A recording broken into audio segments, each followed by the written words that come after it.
अंतरराष्ट्रीय युवा विद्वान, जैन दर्शन में यूनिवर्सिटी टॉप व गोल्ड मेडलिस्ट, जैन सिद्धांत एवं न्याय विषयों को सरलता से समझाने वाले, यूएसए, इंग्लैंड, ऑस्ट्रेलिया आदि अनेक देशों में जैन धर्म की महती प्रभावना करने वाले, पंडित टोडरमल पुरस्कार, युवा विद्वत रत्न आदि अनेक पुरस्कारों से सम्मानित मूर्धन्य विद्वान डॉक्टर संजीव कुमार गोधा जयपुर द्वारा जानिए धर्म का मर्म। इस कार्यक्रम के प्रायोजक हैं श्रीमान अश्वनी जैन, श्रीमती श्री जैन, कुमारी अनिका जैन, दिल्ली निवासी, जयपुर प्रवासी।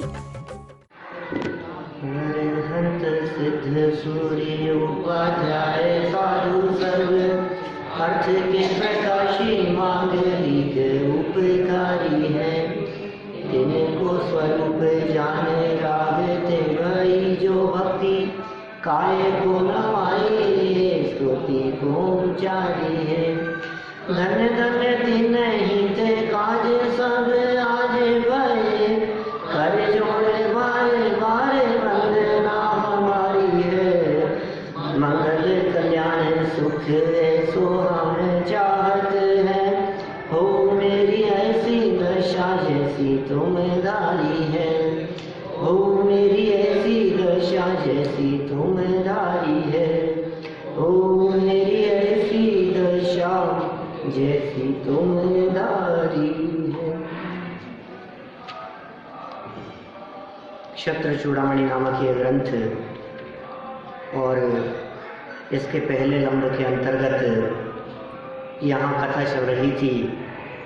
आपको स्मरण में होगी वो पूरी चर्चाएं, जिसमें माँ विजया अत्यंत खेदखिन्न थी क्योंकि शमशान में बालक का जन्म हुआ था। पुण्यशाली वो बालक, लेकिन ये क्या हो रहा है समझ में नहीं आ रहा। बालक का जन्म होते ही वन देवी दाई के वेश में वहाँ प्रकट हो गई और उसने उस बालक की प्रशंसा करते हुए माँ को आश्वस्त किया कि तुम चिंता मत करो, इसका लालन पालन तो इसके अपने क्षत्रिय कुल के अनुसार ही होगा। सो यहाँ यह पहली कथा इस जगह पर संपन्न हुई थी। एक दूसरी उपकथा यहाँ प्रारंभ हो गई है। हम आगे बढ़ते हैं। कुछ दिन का शिविर की वजह से अंतराल पड़ा, कोई बात नहीं। देखो फिर भी बात पूरी आपके याद स्मरण में होगी, क्योंकि कथा होती है ना, तो कथा तो याद रहती है, स्टोरी याद रहती है हमारे को। उपकथा नंबर 2, देवी के कहते ही विशिष्ट घटना का घटित होना। क्या घटना घटित हो गई? जैसे ही देवी ने कहा, इत्युक्ते कोपि दृष्टो द्विपृष्टा प्रेत सूनुकः सूनुं सूनृत योगीन्द्र वाक्यात् तत्र गवेषयन्। ऐसा कहते हैं कि रखा है मरे हुए पुत्र को जिसने, ऐसा, और सत्यार्थ मुनिराज के वचन से वहाँ पर जीवित पुत्र को ढूंढता हुआ कोई दिखाई दिया। इसका जीवित पुत्र ढूंढ रहा है। अब देखिए, आप मरे हुए पुत्र को तो रखा और जीवित पुत्र को वहाँ शमशान में ढूंढ रहा है। माने उसको भी किसी मुनिराज ने कही थी ये बात, उसको भी किसी मुनिराज ने ये बात कही कि तेरा मरा हुआ पुत्र जन्म लेगा, लेकिन तेरे को एक जिंदा पुत्र शमशान में मिलेगा। तो मुनिराज की कही हुई बात के ऊपर विश्वास करता हुआ वो सेठ, अभी सारी चर्चा तो आगे बढ़ेगी, कौन था, क्या कर रहा था, क्यों खोज रहा था, ये सब बात तो आगे प्रकट करेंगे। देखिए, देवी का कथन पूर्ण होते ही एक मनुष्य अपने मृत पुत्र को शमशान में एक और रखकर मुनि श्री के सत्य वचन पर विश्वास करके अन्य जीवित बालक को खोजने लगा। दूसरे एक बालक की तलाश करने लगा दूसरे एक बालक को खोजने लगा जो जीवित बालक है, मुनि श्री के सत्य वचनों पर विश्वास करके। वास्तव में मुनिराज के वचन तो सत्य ही होते हैं। मुनिराज सत्य महाव्रत के धनी होते हैं, वे असत्य नहीं बोलते, इसलिए उनके वचनों पर विश्वास किया ही जाता है। जो असत्य बोले वो मुनि नहीं हो सकते। मुनिराज के जीवन में अहिंसा, सत्य, अचौर्य, ब्रह्मचर्य, अपरिग्रह ये मुख्य विशेष गुण हैं। वो दशा बहुत महान होती है मुनि अवस्था। तो मुनिराजों के वचनों के ऊपर श्रद्धा होनी भी चाहिए। सच में ये जितनी भी जिनवाणी के ऊपर श्रद्धा है, ये सब मुनि वचनों पर ही श्रद्धा है, क्योंकि ये जिनवाणी सिद्ध भगवान ने तो लिखी नहीं है। ये जिनवाणी अरहंत परमात्माओं द्वारा भी नहीं लिखी गई है। यह जिनवाणी गणधरों द्वारा भी लिखी नहीं गई है जो उपलब्ध दिख रही है। यह सब वितरागी संतों द्वारा ही लिखी गई है। जिनवाणी पर विश्वास करके हम मुनिराजों के सत्य वचन पर ही विश्वास करते हैं। मुनिराज सत्य महाव्रत के धारी हैं। एक बार मुनिराज के मुख से जो बात निकल गई का मतलब वो बात परम सत्य है। देखें विशेषार्थ में क्या कह रहे हैं। हाँ देखिए, उसी राजपुरी नामक नगरी में, राजपुरी नगरी, नगरी वही, नगरी में गंधोत्कट नाम के एक सेठ निवास करते थे। नाम तो सबको पता ही था पहले से। गंधोत्कट एक सेठ है जो राजपुरी नगरी में रहते थे। उसके पुत्र तो होते थे पर जीवित नहीं रहते थे। से पहले भी कई पुत्र हो चुके थे, जीवित नहीं रहते थे। एक दिन श्री शीलगुप्त नाम के अवधि ज्ञानी मुनिराज नगर में पधारे। सेठ ने उनसे अपने पुत्र जीवित न रहने की बात कही। तब मुनिराज ने बताया कि अब जो पुत्र उत्पन्न होगा वह भी तत्काल मर जाएगा, किंतु उसे जब तुम शमशान में ले जाओगे तब तुम्हें वहां तत्काल जन्मा एक बालक मिलेगा। उसे तुम घर ले आना और उसका लालन पालन करना। देखो क्या अवधि ज्ञान से मुनिराज को पता लग गया और उसको बतला दिया।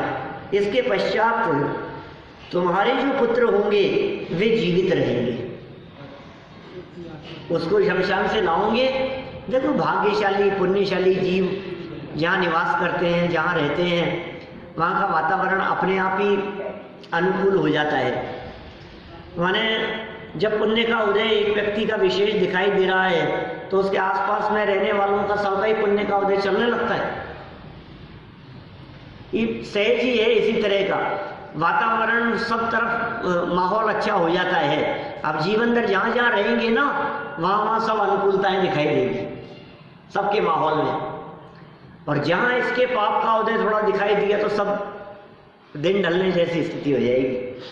देखिए, अतः मुनि वचनानुसार सेठ अपने मृत बालक का अंतिम संस्कार करके नवजात शिशु की खोज कर रहे थे, जिसे रानी विजया ने देख लिया। इसको दाई की बात पे भरोसा हो गया। क्या देवी थी वो तो, ये भी अवधि ज्ञानी थी, देवी को भी अवधि ज्ञान था। अब क्या हो रहा है देखिए आगे।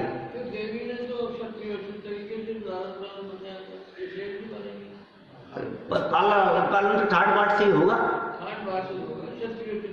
क्षत्रिय उचित ही कहेंगे उसे, और क्या।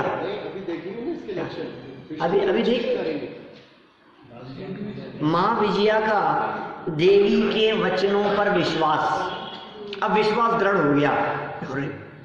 देवी ने, यहाँ तो जंगल में कोई भटकने वाला नहीं दिखाई देता, दूर दूर तक सुनसान है। रात के अंधेरे में यहाँ जंगल शाएं शाएं करता हुआ दिखाई देता है। और यहाँ देवी ने कह दिया, इस दाई ने कह दिया कि क्षत्रियों जैसा इसका लालन पालन होगा, कोई आएगा ले जाएगा इसे। भरोसा नहीं होता था, लेकिन एक मनुष्य को आते हुए देखकर और मृत पुत्र को वहाँ अंतिम संस्कार कर कुछ तलाशते हुए देखकर इस बात पर भरोसा हो गया कि जो बात कही जा रही थी वह सत्य थी। देखिए वचनों पर विश्वास, 94 नंबर श्लोक। तद्दर्शनेन तद्वाक्यं प्रमाणं निर्णिनाय सा निश्चलात् अभिसंवादात् सुनो ही विनिश्चयः।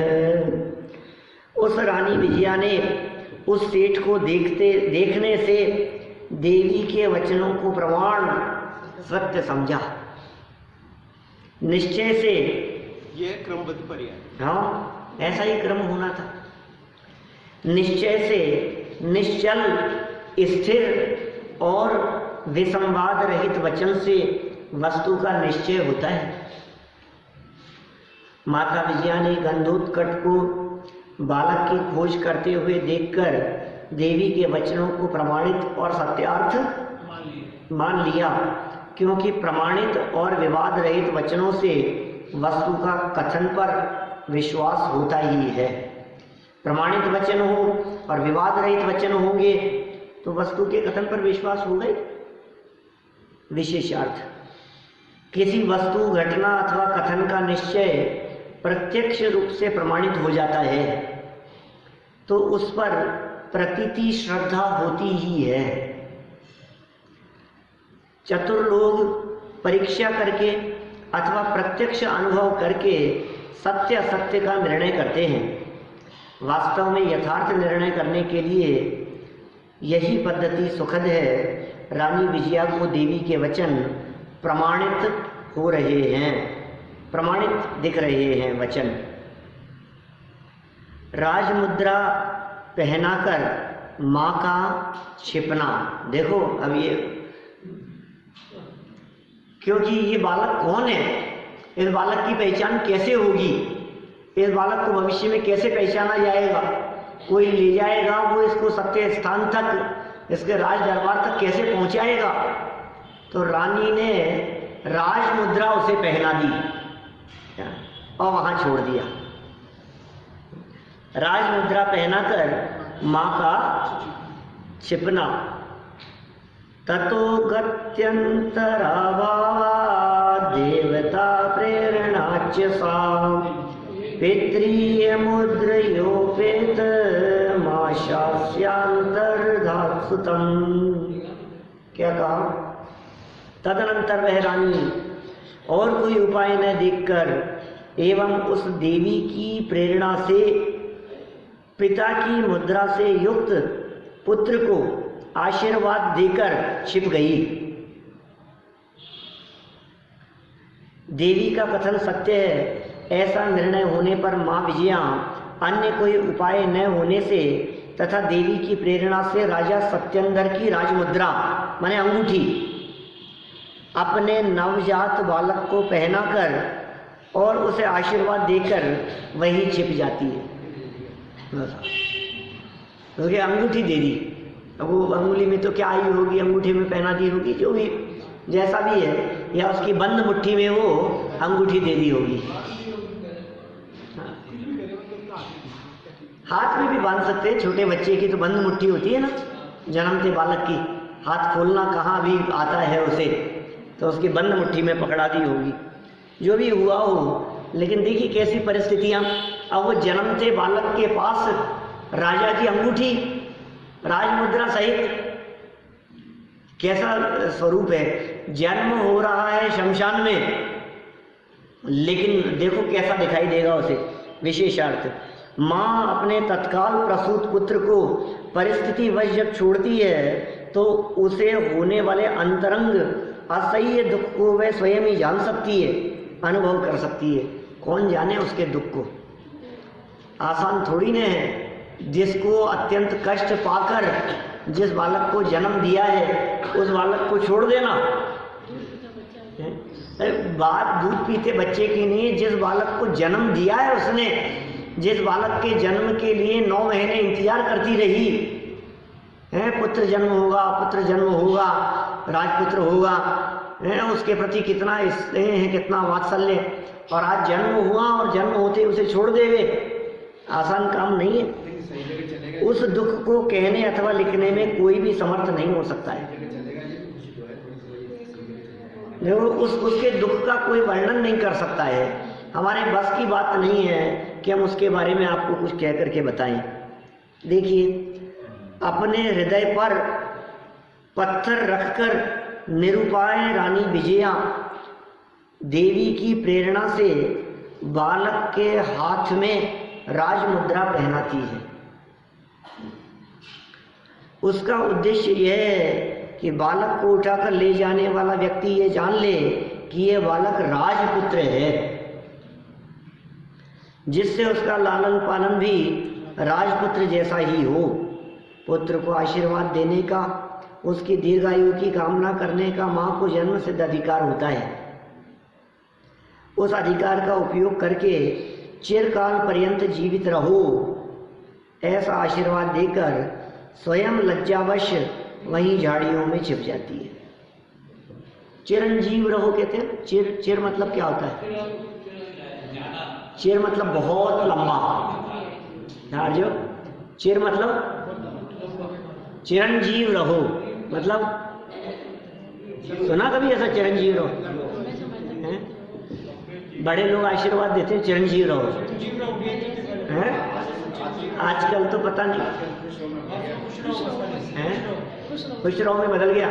अरे खुश रहो में भी बहुत कम हो गया, क्योंकि पाँव छूने वाले बहुत कम हो गए। अब कौन तो पाँव छुए और कौन किसको आशीर्वाद देवे, हैं? क्या समय बहुत बदल गया है। खैर देखिए, चिरकाल पर्यंत जीवित रहो ऐसा आशीर्वाद देकर वो वहीं झाड़ियों के पीछे छिप जाती है। बालक पाकर अत्यधिक प्रसन्न हुआ। कौन? गंधोत्कच सेठ। देखो अभी यहाँ नाम नहीं खुला था, अभी तक मूल श्लोक में नाम नहीं आया था। अभी तक तो नाम सिर्फ विशेषार्थ में व्याख्या करने वालों ने खोला था। श्लोक में तो नाम की चर्चा नहीं आई थी। अब यहाँ कह रहे हैं, गंधोत्कटो पीतम पश्यन्नात्र नायक हेदोन्वेषी जनैर्दृष्ट किं वा न प्रीतये मणिः। क्या कह रहे हैं?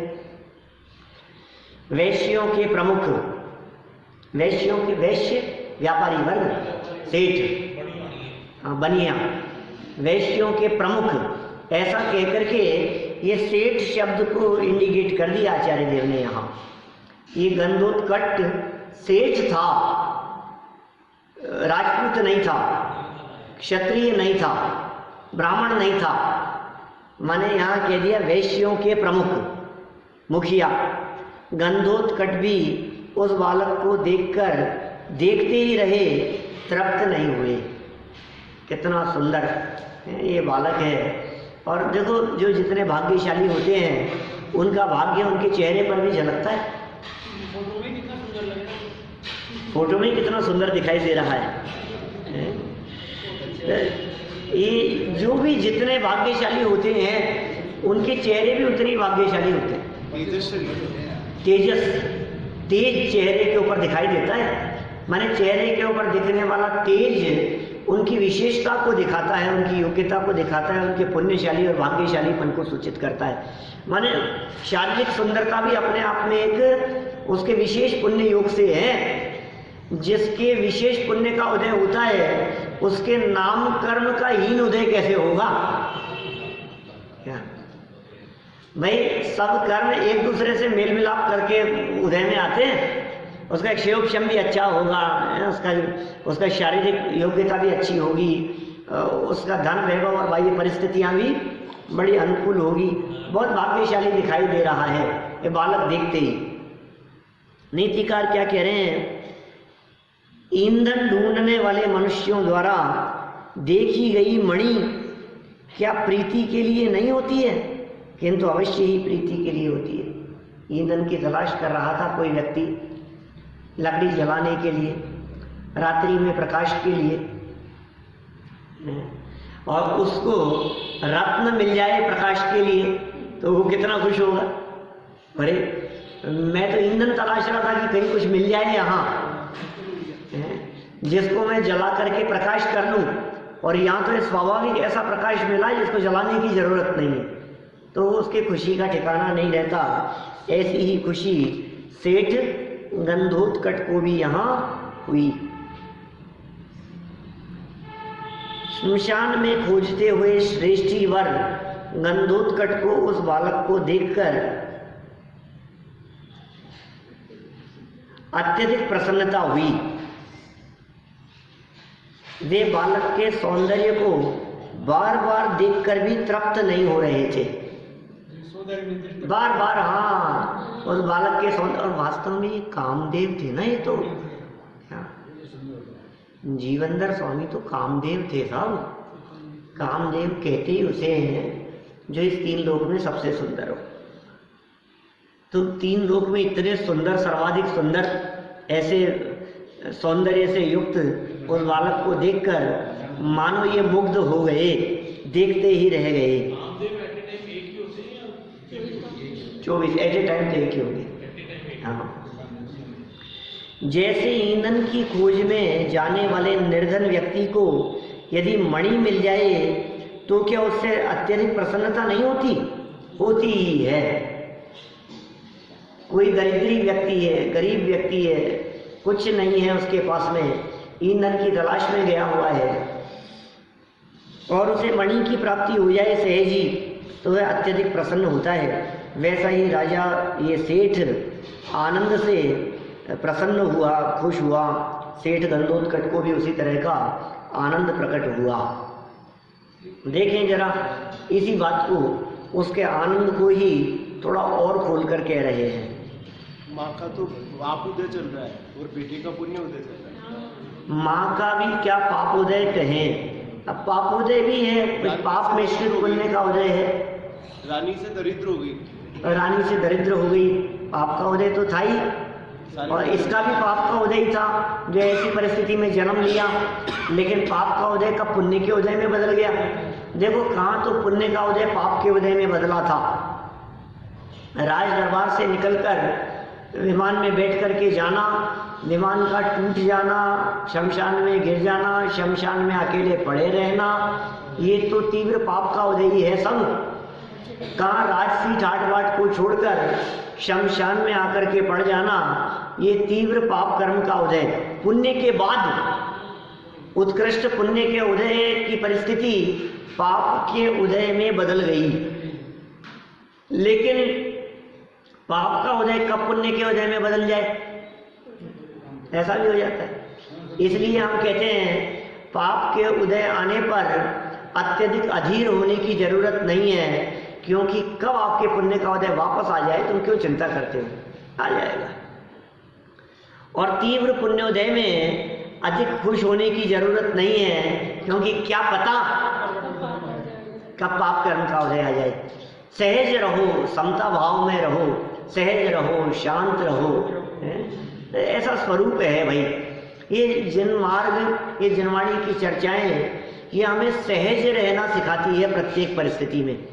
कदम कदम पे आपको ऐसी पंक्तियां मिल जाएगी, होकर सुख में मग्न न फूले, दुख में कभी ना घबरावे, पर्वत नदी शमशान भयानक, पटवी से नहीं, होकर के सुख में फूले नहीं, दुख में कभी घबराए नहीं। मुझे तो मालूम ही नहीं मेरी भावना में क्या चल रहा है आजकल। मेरा तो देखना ही नहीं होता है, मैं रह ही नहीं पाता। आज फिर आएगा टीवी पर, जिनवाणी चैनल पर 11 बजे।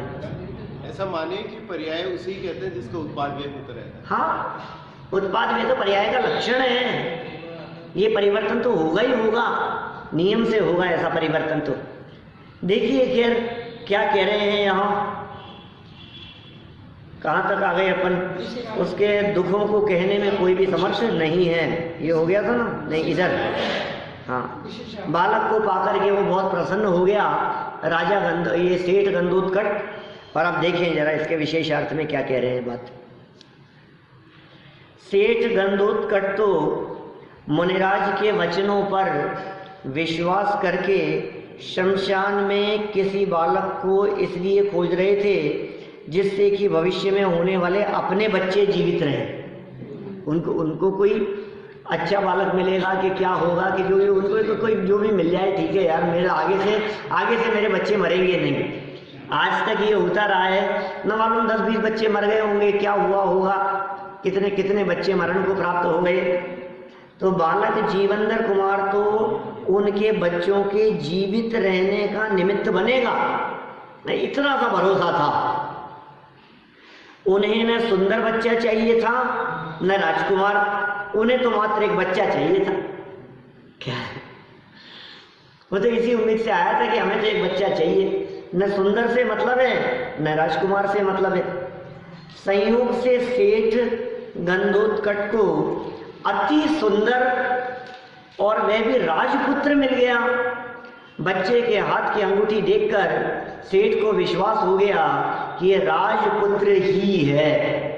अतः ईंधन के स्थान पर मणि मिलने पर जैसा आनंद निर्धन लकड़हारे को होता है, वैसा ही आनंद सेठ गंधोत्कच को हुआ। हमारे करने से कुछ नहीं होता, उसी प्रकार का आनंद हुआ। जीवन पाप और पुण्य चलाता है।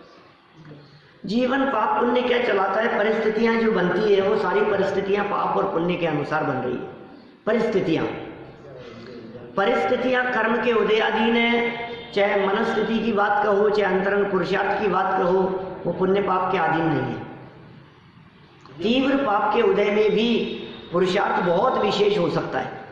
यहाँ पर तो तीनों के पाप पुण्य का चल रहा है। हाँ, पर वही कह रहा हूँ, ये जो परिस्थितियां चल रही है, परिस्थितियां बन रही है, ये सारी परिस्थितियां पापोदय से है।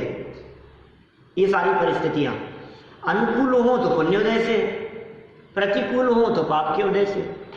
माने परिस्थितियों में हमारा बस नहीं चलता, लेकिन परिस्थितियां कैसी भी हो, पुण्य पाप कर्म का उदय, ये जीव दोनों ही प्रकार की परिस्थितियों में अपने स्वभाव का अवलंबन लेकर धर्म कर सकता है। पाप का उदय जीव को धर्म करने से रोकता नहीं है, बल्कि उल्टा है। पाप के उदय में इसको धर्म ज्यादा सूझता है और पुण्य के उदय में जीव को धर्म दिखता नहीं। इसलिए आचार्यों ने कई स्थानों पर, अपने दिगंबर संतों ने पुण्य के ऊपर चोट मारने की बात कही। बोले पाप को तो सारा जगत बुरा समझता है, हर पाप को सारा जगत ही बोलता यह पाप है। योगेंद्र देव की गाथा कह रहा हूँ, योगसार ग्रंथ में लिखी हुई गाथा है, गाथा नंबर 71, 71 नंबर गाथा योगसार ग्रंथ की। क्या लिखा उन्होंने? हर पाप को सारा जगत ही बोलता यह पाप है, पर कोई विरला बुध कहे कि पुण्य भी तो पाप है। बोलो, ये कैसे दिगंबर संतों की, ये क्या वाणी है, ये कैसे लिख देते हैं, ऐसे वचन कैसे लिखे हैं। सैकड़ों वर्षों पहले लिखी हुई ये पंक्तियां। किसी तरह के कोई ऐसे पंथ संप्रदाय नहीं चला करते थे आपके, ये इस पंथ का है, ये इस पंथ का है, ये मुमुक्षु है, ये गैर मुमुक्षु है, ये मुनिपंथी है, ये तारणपंथी है, ये 20पंथी है, ये 13पंथी है। ये ऐसे कोई झगड़े नहीं थे, ये उस जमाने में लिखी गई पंक्तियां हैं। सिर्फ एक ही पंथ था, भगवान महावीर स्वामी का पंथ। भगवान महावीर स्वामी द्वारा बतलाया गया वितराग पंथ। उस समय ये कैसी पंक्तियां लिखी है। आज भले कितना भी हटाग्रह करो और एक एक पक्ष को पकड़ करके एकांतवादी हो जाओ, झगड़ा करो, लेकिन सच्चाई तो छिपेगी थोड़ी। सच्चाई है ये। क्यों क्यों क्यों कहा उस पुण्य को पाप? क्योंकि पाप ज्यादा उलझाने अटकाने में समर्थ नहीं है, पुण्य फंसाने वाला है, मीठा जहर है। इसलिए पाप की तुलना में पुण्य को ज्यादा खतरनाक कह करके पुकारा। इसलिए बोले पाप के उदय में आपको ज्यादा सावधानी का क्या उपदेश देवे, आप खुद ही सावधान रहोगे। पुण्य के उदय में सावधान रहना, कब दुर्घटना हो जाए पता ही नहीं लगेगा तुम्हारे को। तीव्र पुण्य के उदय में ये जो मजे मजे में तेज गाड़ियां दौड़ाते हैं, ये पुण्य का उदय चल रहा है, समझ लो आप, दौड़ा रहे हैं। लेकिन ज्यादा अटको मत उसमें, क्या पता कब एकदम झटके से गाड़ी पलटे और पाप का उदय आ जाए। पुण्य और पाप दोनों जुड़वा हैं, वो छोड़ते नहीं है एक दूसरे को। पाप के बाद में पुण्य और पुण्य के बाद में पाप का उदय है, ये निरंतर आता ही रहता है। लेकिन सुनो, अभी जब पाप को पुण्य के समान कह दिया तो फिर कहा कि हम क्या करें, फिर हम किसे अपनाएं? बोलो अब बतलाओ। पाप और पुण्य दोनों समान है, अब आपको पाप का उदय चाहिए कि पुण्य का उदय चाहिए? सुनो, जो भी हो ज्ञानियों के जीवन में स्वभाव को देखते हैं। सुनिए, सप्तम नरक में रहने वाले नारकी, सातवें नरक में रहने वाले नारकी, पाप का उदय कि पुण्य का?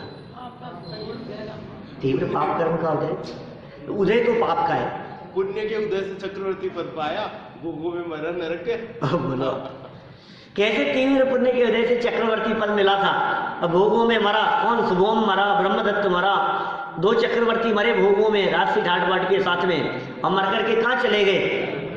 7वें नरक में। 7वें नरक में, ओहो कैसी परिस्थिति बन गई उनके साथ में। कहाँ चक्रवर्ती और कहाँ नरक, ठाट बाट भोग रहे थे यहाँ पर। चलो खैर कोई बात नहीं।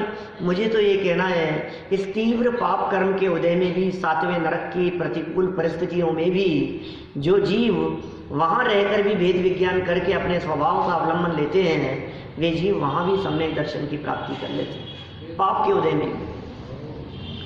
और तीव्र पुण्य के उदय वाले जीव हों, स्वर्गों में ठाट बाट में रहें, और पुण्य का उदय तो तीव्र दिखाई दे रहा है। अब क्या होगा इस पुण्य के उदय का? काम नहीं आएगा ज्यादा लंबे समय तक। ये अभी आया पाप का उदय। तहते चैथावर तन धरे, यों परिवर्तन पूरे करे। छेड़वाला पहली राग की आखिरी लाइन, तहते चैथावर तन धरे। स्वर्गों में भी था, मर गया, मर करके स्थावर हो गया, एकेंद्रीय हो गया। लो अब क्या करें उस पुण्य का जो पाप में पहुंचा देवे। अरे वो पाप ही भला है जिस पाप के काल में हमें धर्म तो याद आता है, परमात्मा तो याद आते हैं, स्वभाव की तरफ दृष्टि देने की भावना तो जागृत होती है। एक अन्य मतावलंबी कवि ने लिखा है, ताके ऊपर सिल पड़े नाम हृदय से जाए, बलिहारीता पाप की पल पल नाम रटाए। धन्य है वो पाप जो पल पल हमारे को प्रभु स्मरण कराता है। हे भगवान, उठते घुटने में दर्द हो ना तो भी उठते बैठते हे भगवान, हे प्रभु, भगवान याद आते हैं। हर तकलीफ में, हर पीड़ा में हे भगवान, हे भगवान, हे भगवान, भगवान याद आते हैं उसको। पुण्य के होने वालों को बतलाओ कितने भगवान को याद करते हैं। तो ये परिस्थितियां अलग है, तो परिस्थितियों से ना देखो, अंतरंग पुरुषार्थ की प्रेरणा देने के लिए ये सारा प्रकरण है।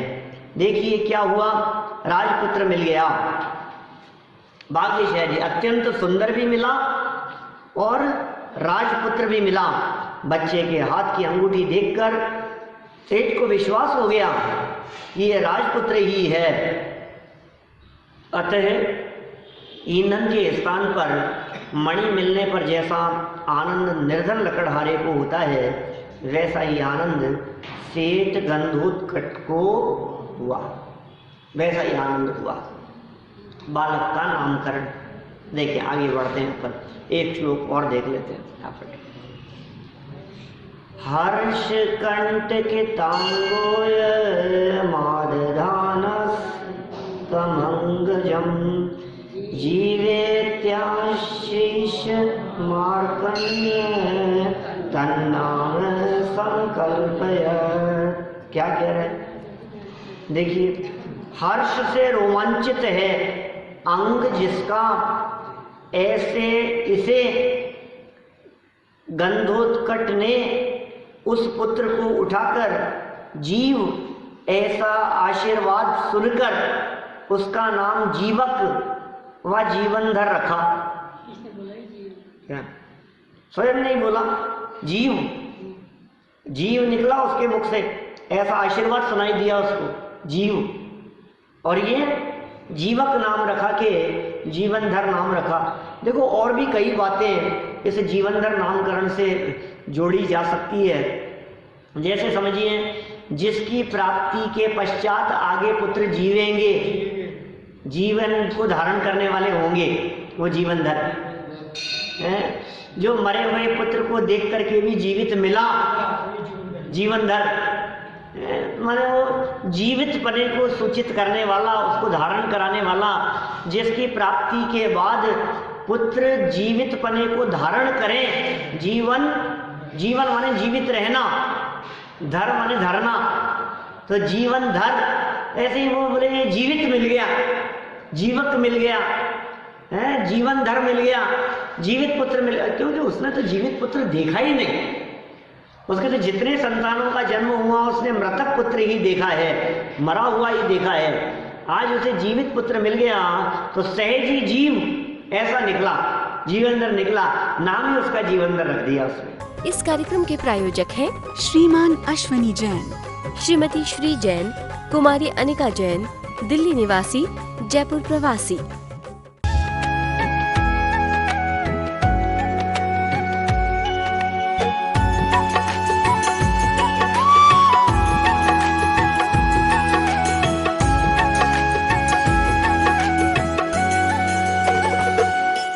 अंतरराष्ट्रीय युवा विद्वान, जैन दर्शन में यूनिवर्सिटी टॉप व गोल्ड मेडलिस्ट, जैन सिद्धांत एवं न्याय विषयों को सरलता से समझाने वाले, यूएसए, इंग्लैंड, ऑस्ट्रेलिया आदि अनेक देशों में जैन धर्म की महती प्रभावना करने वाले, पंडित टोडरमल पुरस्कार, युवा विद्वत रत्न आदि अनेक पुरस्कारों से सम्मानित मूर्धन्य विद्वान डॉक्टर संजीव कुमार गोधा, जयपुर द्वारा जानिए धर्म का मर्म।